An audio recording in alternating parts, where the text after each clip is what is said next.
Hey everybody, this is Patty Dye. I'm really happy to be here this morning with Michael Schultz and Greg Hottinger. I've known Michael for a long time, and it has been this wonderful journey toward wellness with you in my life, Michael, as much as you make me work hard at the gym. I've been working with Michael for a number of years and recently met Greg because the two of them have created a book that I know has been a go-to of mine since it came out, Coach Yourself Thin. And my title for it is Coach Yourself Well, because that's really my focus. Being thinner may be a great offshoot of being more well or having more wellness in my life, but it's been a really fantastic book for me and a great journey with the two of these guys who have been teaching online classes around the concepts in this book. And once I went through one of their classes and had really looked at the fact that this is a whole new way of looking at wellness for me. It's not prescriptive, it's not a 3-minute abs kind of approach to things. I really wanted to be able to work more intensely with them and also bring it to people who read my work because I think it's really powerful. So to Greg and Michael, thanks for agreeing to go along on this journey. I'm looking forward to teaching a class called Becoming Bendy. When I first started turning toward wellness a couple of years ago and really wanted to incorporate fitness and wellness into my daily life, I started calling it Becoming Bendy, that's really what I wanted to do. And I mean flexibility in a lot of different ways. So we're teaching a class together online.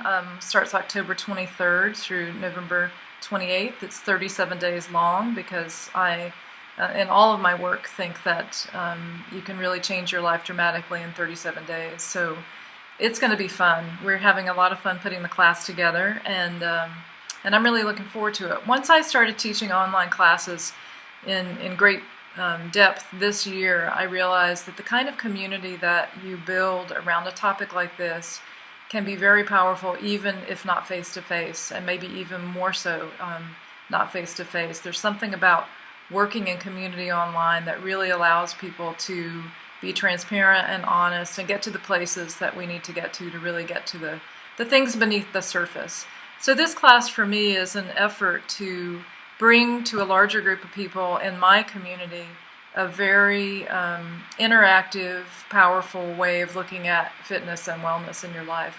And that's a long introduction, but I'm going to add one more piece to it. When John was diagnosed, my husband was diagnosed with cancer this summer, suddenly the sense of urgency about becoming more cancer resistant and creating a lifestyle that was full of fitness and good food and really paid attention in a very mindful way to nutrition, suddenly that became a lot more urgent for me. So the offering of this class at this time is also a really important part of the equation for me. So thanks for being available. And Greg and Michael have a great provenance. They have a great resume in terms of their work in this field. I'm not going to go into that now. We'll put information about that below the video. But there are a couple questions that people are asking about the class, so I thought we'd make a short video or a series of short videos to kind of bring those questions up, and let's talk about those if we could. So the first one has to do with maybe something that, Greg, you focus on from the nutrition point of view. And the question is, does this involve yet another diet? Is there a diet plan? Are there little boxes I have to check off? Is it about being vegan and gluten-free, some of the things that I'm experimenting with? Do I have to, completely restock my pantry or have special food? So do you want to talk just a little bit about that from your perspective? Sure. It's not our intention at all that there's a set way to approach this program or this 37 days.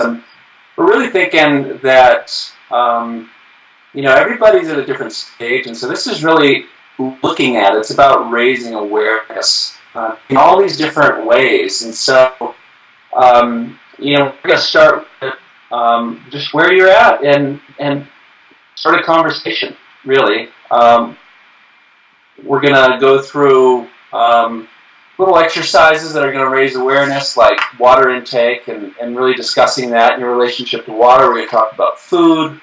We're going to look at things like the shoulds around the should thinking that we have, the guilt that we walk around with, about the choices that we make, or we're going to talk about when we are in control and when we feel like we're out of control, and what that might look like to shift in that relationship. So, people that, like I said, everybody's at a different stage, and so if you're ready to dive in and clean out your pantry and sort of take on a totally clean way of eating during this 37 days, you're going to find the support for that. Mm-hmm. And if you're really more at the stage of just wanting to understand some of the reasons for making changes or starting small and looking at little things that you can change, then you're going to find the support for that too. So, I guess does that answer your question, Patty?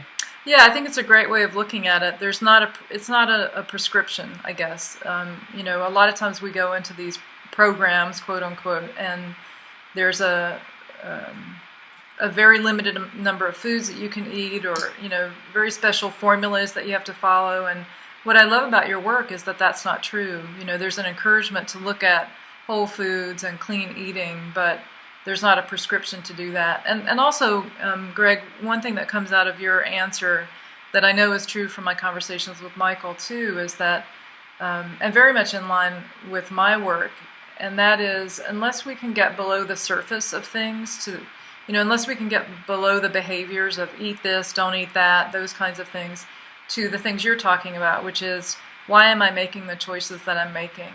How am I feeling about the choices I'm making? I love what the two of you talk about in terms of cheating or treating, Like, there's a lot of shame and there's a lot of emotional investment and story about weight and how we are in the world and how we show up in the world, and eating ding-dongs in the closet, whatever those behaviors are, that it's not enough just to look at the behavior and stop it, because we'll go right back to that after the program is over if we don't look at the story beneath that. So what I love about the design is, as you said, there's a series of exercises every day. There's a mindful knowing exercise, which is really about awareness and processing some of the stories we tell ourselves.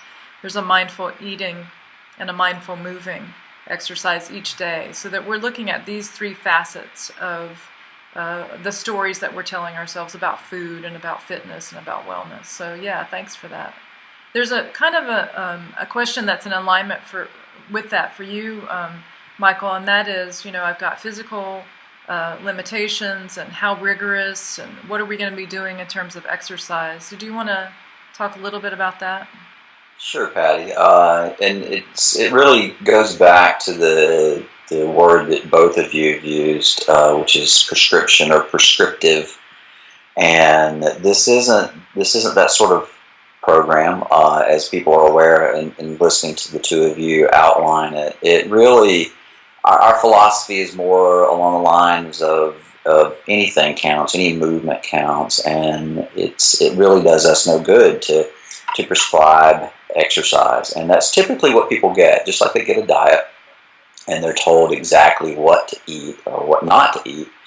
Most diet plans, weight loss plans, also involve an exercise prescription or an exercise program, and it always makes me laugh, because there's literally millions of ways to exercise out there, and yet you'll sign up for a program and they'll give you 8. So here's the 8 magic exercises that you're supposed to do. And it's just quite funny, because there's no way that you can pick the 8 best or the 6 best or the 86 best. There's no way to do that, and there's no reason to do that. Yeah. So what we do is really encourage people to find their own way and to find the type of movement that works for them. I always refer back to the practice of Tai Chi, and you could probably Google this, and you would find pictures of literally thousands of Chinese people doing Tai Chi, and none of them look like bodybuilders, and none of them are ultra endurance athletes, and yet every one of them looks healthy and is relaxed and probably living a very vital life, because they are strong. And that's Tai Chi. That could be gardening or walking with your dog, or going for a hike. It can be any number of things that have nothing to do with the gym and nothing to do with free weights or machines or jump ropes or treadmills or anything like that. So it really is about finding what's right for you and finding movement that feels good. That's another thing that I continually do is challenge people to think about types of movement that do feel good. Mm-hmm. Because it's very common for people to come into our programs and say, I hate exercise. I hate to sweat. I hate exercise. And that may very well be true. But how do you feel about moving in your body? If we frame it as a walk on the beach in the sunset, do you feel the same way? Because that's movement. If we frame it as a walk through a museum, and you're able to experience art, not in a book, not online, but in person and close up, that's movement. And how do you feel about that? Those are all moving in the physical realm and things that we count on our bodies to help us do, and places we count on our bodies to take us. And that's really, that's where we come from. That's what we want to help people do. Yeah.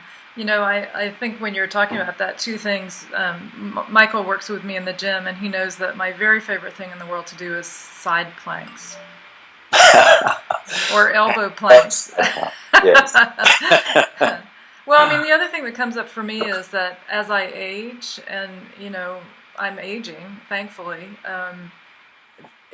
there's another sense of urgency for me. I really want to be strong as I get older, and more flexible as I get older.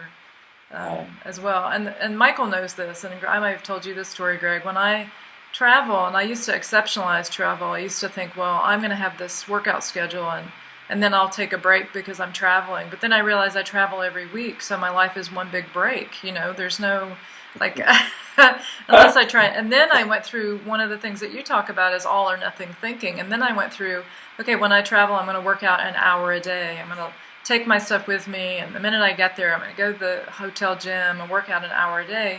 And Michael would just look at me with the look he's looking at me like right now, and, you know, and ask me, well, how's that working out for you? Because I never would work out an hour a day, but because I had set that up, if I couldn't work out an hour a day, I may as well just eat chocolate lava cake, you know. And so there was no in-between place where I could have some grace for myself and allow for the fact that walking the 10 minutes to the meeting room is movement. And so I really love that. I really appreciate that.